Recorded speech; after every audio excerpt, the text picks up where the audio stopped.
तर मी ग्रामीण भागातून गेलो आणि ग्रामीण भागातून गेल्यानंतर मी चतुर्थ श्रेणी नोकरीवर लागलो.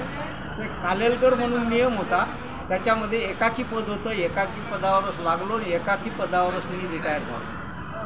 दुसरा प्रश्न सर असा की बाबा आता तुम्ही विचारणार की तुम्ही टोपी कशी काय घातली. या टोपीचा जो सन्मान आहे, सन्मान म्हणजे ही राजकारणात घातलेली गावातून मला टोपी आहे आणि मी एक म्हणजे सदस्य म्हणून होतो.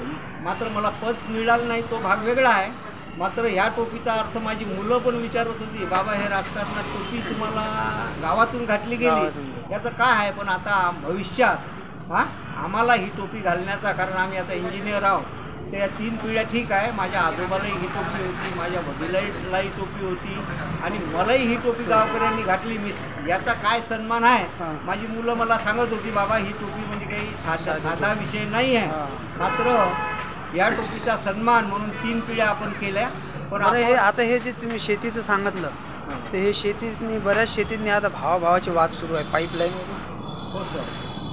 तर आता हा जो भावाचा प्रश्न जो आहे, नाही वाद सुरू आहे पाईपावरून की गावात पाणी भेटत नाही ना. हो सर. हे बघा, पाण्याच्या अशा समस्या आहेत आमच्या इथं. 3-4 वेळा तर ती पाईपलाईन टाकण्यात आली पाण्यासाठी.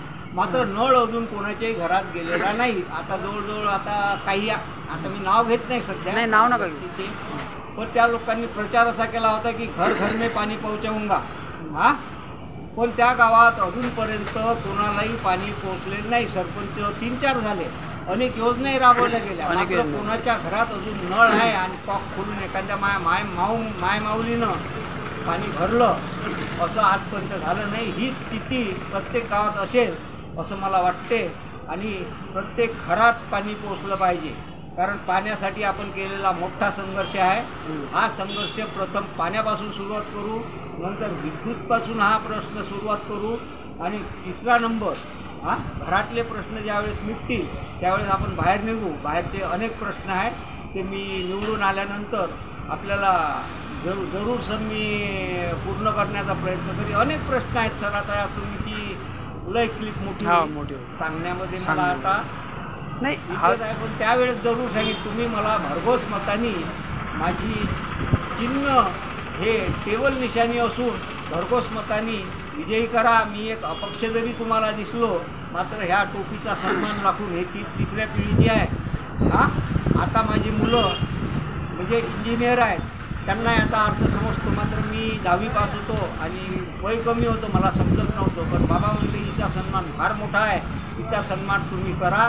आम्ही तिसराही फोटो आपल्या घरात लावू तुमचा.